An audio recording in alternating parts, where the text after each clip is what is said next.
Yes. हाय, मैं रवि के बिंदास बोल में आपका स्वागत है। बिना में निवेदन करना है कि इस वीडियो को शेयर मत कीजिएगा।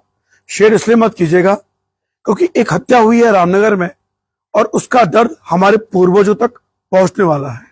हमारे पूर्वज जिन्होंने रामनगर के पैठ पड़ाव में पर्वतीय रामलीला शुरू की और ये रामनगर के इतिहास की सबसे प्राचीन रामलीला मानी जाती है और इस बार ये रामलीला नहीं होने जा रही है। श्राद्ध में ये रामलीला आज मना हो गई है कि भैया रामलीला अब नहीं होने वाली है। इसके क्या कारण है? अहंकार, ईर्ष्या, जलन, घात, लालच, लोभ, ये सारे कारण बताए गए हैं। कौन जिम्मेदार है कौन नहीं, इस पे मुझे कोई सवाल नहीं करना है। दोनों पक्षों में से एक पक्ष अगर झुक जाता तो शायद रामलीला हो जाती। यह विवाद पुराना है और देखिए, कुछ लोग जिन्होंने इस मामले को अब जोड़ दिया है हिंदूवादी से, बीजेपी से जोड़ दिया है कि जो राम को लाए हैं वो रामलीला नहीं होने दे रहे हैं। मतलब आप लोग अपने अहंकार को किसी पार्टी से तोल रहे हो। और देखिए, मैं जब छोटा था, मुझे याद है 1984-85 की ये बात होगी, हेरा फेरी उस समय मूवी आई थी अमिताभ बच्चन की। हम रहते हैं पुछड़ी में और पैठ पड़ाव कहां रह गया, वहां से हमारे गांव वाले अक्सर रामलीला देखने जाया करते थे। हमारे जो मामा लोग थे वो मूवी देखने चले जाया करते थे और हमको छोड़ जाते हैं रामलीला में।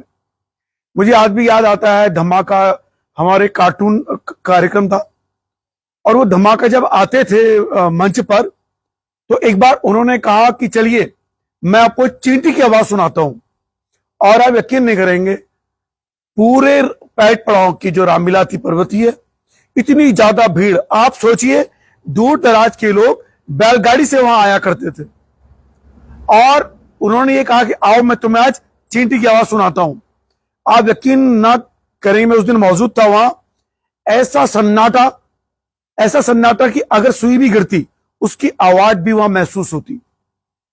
उसके बाद धमाके ने कहा, हमें नालायक को, चींटी की कभी आवाज होती है? उसके बाद जो ठहाका लगा पूरे, मैं समझता हूं कि आज वो ठहाका लगा होता तो आसपास की बिल्डिंगें थर्रा जाती। कारण क्या था कि उस समय बिल्डिंगें कम थी, तो जो आवाज का जो फ्रीक्वेंसी है, जो पिच है, वो एकदम से डाइल्यूट नहीं हो पाई, आराम से निकल जाती थी। अब चूंकि आसपास बड़ी बड़ी बिल्डिंगें बन गई हैं, शोर वहीं रहता, तो बिल्डिंगों का कांच का कड़कना, चटकना लाजवाब, मतलब तय था। और अब वही रामलीला आज नहीं हो रही है। उन जो हमारे पूर्वजों ने जब इस रामलीला को जब किया होगा बड़े शौक से, और देखिए पर्वतीय पैठ पड़ाव रामलीला इसलिए बड़ी महत्वपूर्ण है कि ये छंदों से गाई जाती है। यानी ये ऐसी रामलीला नहीं है कि आपने डायलॉग मार दिए, प्रॉपर दोहा छंद के साथ ये रामलीला होती है। अब ये रामलीला नहीं होती है। आज जब मुझे सुबह पता चला, चूंकि मेरा आज हल्द्वानी में कार्यक्रम थे बहुत सारे, मुझे हल्द्वानी जाना था, मैं जब आया शाम को तो मैंने देखा कि पर्वतीय रामलीला नहीं हो पा रही है पैठ पड़ाव में। मुझे उन लोगों से कहना है कि जो दो पक्ष हैं उनमें से मैं किसी, मेरी औकात क्या है कि मैं आपको दोष दूं? आप लोग उतने बड़े हो कि अपने अहम को आप लोगों ने, हमारे पूर्वजों के तर्पण पर भी शर्म नहीं है ये आप लोगों को। और देखिए, मैं छोटा हूं आप लोगों से, लेकिन इतनी बड़ी बात मैं कह जा रहा हूं, पीड़ा है। और ऐसे बहुत से लोग हैं जो कहीं ना कहीं हम लोगों पे थूक रहे हैं और घृणा कर रहे हैं कि ऐसे होते हैं पहाड़ी लोग जो अपने अहम से अपने पूर्वजों का सम्मान नहीं कर पा रहे। हमारे सनातन समाज में, खासकर हमारे पहाड़ के समाज में बात करें तो हम अपने पूर्वजों का तर्पण करते हैं श्राद्ध में, उन्हें बड़े चाव से उनके लिए भोजन बनाते हैं।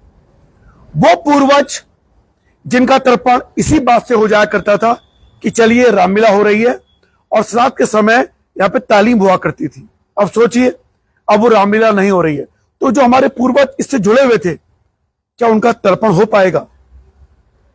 क्या उनको हम अपनी ओर से जो खुश करा जाता है श्राद्ध के समय पूर्वजों को, वो कर पाएंगे? एक असमय मौत दे दी हमने अपने इस संस्कृति को, परंपरा को।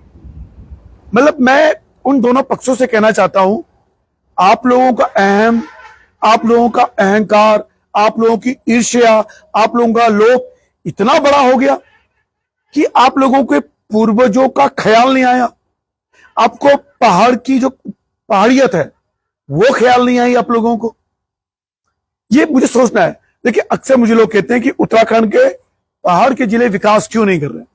ये एक उदाहरण है। हम पहाड़ी एक दूसरे के जो टांग खींचने लगते हैं ना, कि मेरा भला तो ना हो, तेरा भला नहीं होने दूंगा मैं, ये जो सोच है, भले ही उस पेड़ में उसका अपना परिवार बर्बाद हो जाए, उसकी अपनी कुड़ी पुड़ी भांज पड़ जाए, लेकिन हमें अपना अहंकार नहीं छोड़ना है। और आज पर्वतीय सांस्कृतिक पर्वतीय पेट पड़ाव की जो रामलीला है वो नहीं हो रही। एक उदाहरण है कि हम पर्वतीय लोग कितने निकृष्ट हो चुके हैं कि हम अपने पूर्वजों के तर्पण पर भी अपने अहंकार को आगे रख रहे हैं। मेरे को यह समझ में नहीं आया है। देखिए, मैं सोशल मीडिया में कई दिनों से पोस्ट पढ़ रहा था, मुझे लगा कि मैं इसमें कूदूं या नहीं कूदूं, क्योंकि ना तो मैं इसका सदस्य हूं, बस एक प्रशंसक रहा हूं। और मैं आपको एक बात और बता देना चाहता हूं, जो मैं इतने कठोर शब्द बोलने की कोशिश कर रहा हूं, फिर कह रहा हूं। देखिए, रात का समय 10 बजे के बाद आजकल मेरी रीच वैसे भी कम की हुई है, क्योंकि मैंने एक पोस्ट लिख दी थी और वो पोस्ट सरकार बर्दाश्त नहीं करती, और उस कारण से मेरी रीच कम हुई है। तो इतने लोग नहीं देखेंगे। अच्छा ही है कि मैं जितना कड़वा बोल रहा हूं, अगर वो देखेंगे तो वैसे ही मेरे कई लोग दुश्मन हो गए, तो ये लोग भी मेरे दुश्मन हो जाएंगे, और पता लगा मैं सड़क में चलूं तो मेरी ओर मुंह देख के मुझे बद्दुआ देंगे। खैर, इन बद्दुओं का मुझ पर कोई फर्क नहीं पड़ने वाला। कारण यह है, अब मैं बता दूं आपको, मैं उत्तराखंड आंदोलन में पूरा साथ दिया। रामनगर में थे हम 1997-98 में, मैंने उत्तराखंड रामनगर छोड़ दिया। जब 2000 में उत्तराखंड बना, हम यहां आए, और 2000 से लेकर 22 तक में बाहर था। जब भी मैं रामनगर आता था 2 दिन के लिए, 1 दिन के लिए, मैं पुछड़ी से रामनगर पैट पड़ाव के उस रामलीला ग्राउंड पर्वती को देखने जरूर आता था। और मन में कहीं ना कहीं वो बचपन की यादें, क्योंकि जो मैंने बचपन में रामलीलाएं देखी है, देखिए कहां पुछड़ी है और कहां है। और 1982, 83, 84 के समय, 91, 92 के समय हम वहां आया करते थे, पुछड़ी गांव से पैदल पैदल। और कई लोग हम लेकिन बैलगाड़ी से लोग रामलीला देखने आ रहे हैं। तो ये प्रेम और ये स्नेह था। और इस समय इस वीडियो के माध्यम से अगर ये वीडियो पहुंच गया उन लोग, हालांकि मैं कह रहा हूं ना पहुंचे, उन लोगों को जो रामनगर से दूर हैं, लेकिन अभी भी उनको वो पैट पड़ाव की रामलीला उनके दिल और जहन में बसी हुई है, और वो इमोशनली जुड़े हुए हैं। क्योंकि देखिए, बचपन में जो चीज आपने महसूस की होती है, वो प्यार, वो स्नेह हमेशा बरकरार रहता है। तो सोचिए, जब वो सुनेंगे वहां से कि रामलीला नहीं हो रही है, तो उनके मन को कितनी चोट पहुंचेगी। और क्यों नहीं हो रही? क्योंकि यहां 2 पक्ष हो गए हैं। और सुनने में आया, देखिए मुझे जानकारी नहीं है, कि लोभ बड़ा कारण है, ईर्ष्या बहुत बड़ा कारण है। मैं नहीं समझ पाता कि हम अपने लालच के लिए, अपने लोभ के लिए, अपने पूर्वजों के बसाए सभ्यता को, संस्कार को 1 सेकंड नहीं करेंगे। क्या वो दोनों पक्ष इस बात में खुश हो रहे होंगे, देखो मेरे कारण रामलीला नहीं हो पा रही है, औकात दिखा दी मैंने इस वाले पक्ष को। दूसरा पक्ष कह रहा होगा बनी मन में, देखो हाले बहुत बन रहे थे, दिखा दी ना औकात, कर दी रामलीला। जब हमको शामिल नहीं करोगे कैसे हो जाएगी रामलीला? मतलब आप मातम में हंस रहे हैं, और वो मातम ना आपका है ना उसका है, ये मातम हर पर्वतीय समाज का है, और मैं कहूं हर उस व्यक्ति का है जो राम से जुड़ा है। देखिए, इस बीच रामनगर में कई क्षेत्रों में नई रामलीलाएं हुई हैं। मेरे पुछड़ी गांव की जो नई बस्ती है, वहां भी रामलीला आरंभ हुई है पिछले 6-7 सालों, 7-8 सालों से। यानी हर इलाकों में अब रामलीलाएं हो रही हैं। लेकिन जो सबसे प्राचीन रामलीला थी, उसी जगह रामलीला नहीं होने जा रही है। सोचिए, तो इस हत्या का, इस मौत का जिम्मेदार कौन है? मैं दोनों पक्षों को जिम्मेदार नहीं मान रहा हूं, और मानना भी नहीं चाहिए।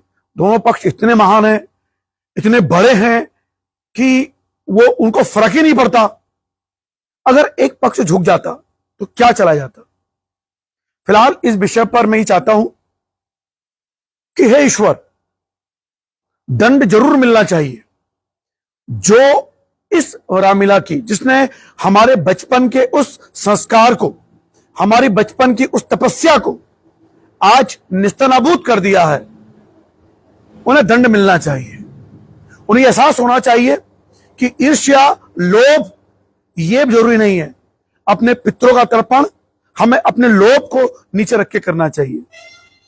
जब अन्ना आंदोलन हुआ करता था तो अन्ना जी बहुत बेहतरीन बात करते थे, समाज के हित के लिए हमें आगे आना चाहिए, समाज के लिए अगर कहीं लड़ना पड़े लड़िए, लेकिन अपनी व्यक्तिगत अपमान को, अपनी व्यक्तिगत तृष्णा को, अपनी व्यक्तिगत इच्छा को समाज के लिए झोंकना पड़े तो बिल्कुल देरी ना कीजिए। मैं खत्म करूंगा, अगर ये बात उन लोगों तक पहुंचेगी, उन बड़े लोगों तक, उन महान लोगों तक जो शायद राम से भी अपने ऊपर को बड़ा मान चुके हैं, जो शायद इन प्रवृत्तियों की भावनाओं से भी अपने को बड़ा मान चुके हैं और अपने अहम से इस रामलीला को नहीं होने दे रहे हैं, और दोनों जिम्मेदार हैं, दोनों पक्ष।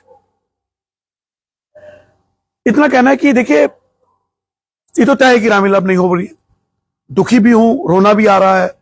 जब मैं हल्द्वानी में था तो मेरे मन में बार बार ये सवाल आ रहा था कि क्या मैं सीधे पर्वती में रामलीला में जाऊं, वहां चिल्लाऊं मैं कि यार कैसे लोग हो तुम लोग।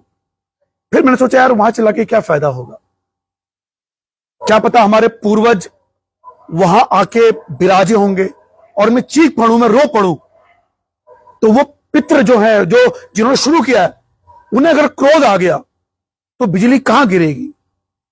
तो मैंने सोचा नहीं करना चाहिए। लेकिन तब मैं दावे के साथ कह रहा हूं, आज वो पितृ जो रामलीला की तालीम को देखने आकर खुश होते होंगे कि जो हमने बीज बोया है वो बिल्कुल उसका बरगद का पेड़ है, लेकिन अब वो जब देख रहे होंगे बरगद का पेड़ तो काटा जा चुका है ईर्ष्या, लोभ, लालच ने, तो वो पितृ कितना तड़प रहे होंगे इस श्राद्ध में। मुझे नहीं पता कि ये लोग श्राद्ध का मतलब समझते हैं या नहीं समझते हैं, लेकिन आप लोगों से निवेदन करना चाहता हूं कि अगर आपको मेरी बात बुरी लगी हो किसी को भी, तो मैं तुच्छ प्राणी हूं, मुझे माफ करना। आप तो अपने पूर्वजों तक को माफ नहीं कर पा रहे हो, अपने पूर्वजों के तर्पण का ख्याल नहीं रख पा रहे हो, तो मैं तो निमित्त मात्र हूं आप लोगों के लिए। लेकिन इतना तय है कि अब उस पैट पड़ाव की तरफ मैं कभी नहीं जाऊंगा, नहीं देखूंगा उस ओर। आत्मा रो पड़ेगी कि देखिए अहंकार ने रामलीला नहीं होने दी, वो राम जिनसे ये दुनिया है। देखिए राम का संबोधन भी कितना प्यारा होता है, जब हम प्रणाम करते हैं राम राम राम, और देखिए कितनी बार करते हैं हाय राम, हर राम शब्द में शब्द बदल जाता है। लेकिन आज राम की इस परंपरा को ही नष्ट कर दिया हमारे होनहार महान लोगों ने। शायद तड़पेंगे, अपने अहम को दूर करेंगे, आएंगे अपने पूर्वजों को माफी मांगेंगे, क्योंकि देखिए श्राद्ध अभी चलने वाले हैं, अभी तीसरा ही श्राद्ध निकला है। माफी मांगेंगे, एक हो जाएंगे, दोबारा समिति का गठन होगा, नए लोग जुड़ेंगे, आएंगे। पैसे का इतना लालच है। देखिए मैं आपको शिक्षा देना चाहता हूं, मुझे नहीं पता कि मुझे बात कहनी चाहिए नहीं कहनी चाहिए। हमारे इसी रामनगर में एक और समाज है जो बहुत बड़े बड़े कार्यक्रम करता है और वहां मनमुटाव भी होता है, लेकिन राम काज के लिए उस मनमुटाव को दूर रखते हैं, खुले मन से चंदा देते हैं, और देखिए क्या रौनक होती है, वहां आनंद होता है, एक सकारात्मकता होती है उस जगह में। वो रामलीला भी बचपन में देखा करता था, और मैं प्रणाम करना चाहता हूं उन लोगों को कि सही अर्थों में राम की अगर सेवा कर रहे हैं निस्वार्थ, तो आप लोग हैं। काश आप लोगों से मेरा पर्वतीय समाज थोड़ी सी शिक्षा ले लेता कि हमें अपने अहम बाकी जगह तो रखने हैं, लेकिन राम नाम पे, राम काज में हमें नहीं रखना। देखिए समितियां जो बनी हैं, जिन पूर्वजों ने ये बनाई, उन्होंने पैसे के लालच के लिए कभी नहीं बनाई होगी, उन्होंने तो उसको उद्धार के लिए बनाई होगी। आज पैसा भी आ रहा है, लोग भी कर रहे हैं, क्या ये पैसा परप पा पाएगा आप लोगों को अपने इन पूर्वजों को दुखी रखकर? एक सेकंड सोचिएगा। फिलहाल मैं माफी चाहता हूं, और मैं चाहता हूं कि दोनों पक्ष अगर गलत भी हैं तो ईश्वर इन्हें माफ करे, हमारे पितृ इन्हें माफ करें, और वो पितृ सद्बुद्धि दे, कोई दंड ना दें लोगों को। हालांकि मैंने पहले कहा, पर मुझे लगता है कि शायद ये नासमझ हैं ये लोग, थोड़ा लोभ लालच, इनको माफ करें। और ऐसा हो सकता काश कि दोनों समितियां आकर यहां पे तिलांजलि दे देती और उसके बाद एक नई समिति गठन करती जिसमें युवा लोग जुड़ते। फिलहाल क्या करूं, मैं निराश हूं, और फिर कहता हूं उत्तराखंड के पहाड़ी जिलों का विकास क्यों नहीं हो पा रहा है, यही कारण है क्योंकि पहाड़ी एक दूसरे की टांग खींच रहा है। फिलहाल इस पैट पड़ाव की रामलीला में नहीं, मैं उन पुत्रों को इस श्राद्ध में दंडवत माफी मांगना चाहता हूं आप लोगों से। और मुझे वो याद आते हैं वो 20-22 साल जब मैं रामनगर से दूर था, और एक झलक में उस पैट पड़ाव के रामलीला मंचन की तरफ करके अपने उन बचपन के पलों को देखना चाहता। और आज भी मुझे याद है जब मैंने लक्ष्मण जब मूर्छा थी वो सीन देखा, हनुमान जी का चलना देखा बचपन में, वो धमाका जी का मंच पाना देखा, सब ऐसे दौड़ रहा है और अब ये सुना रहेगा। वो पितर हमारे कैसा महसूस करेंगे। फिलहाल क्या उत्तराखंड, सद्बुद्धि देना मेरे पितरों, ऐसे लोगों को।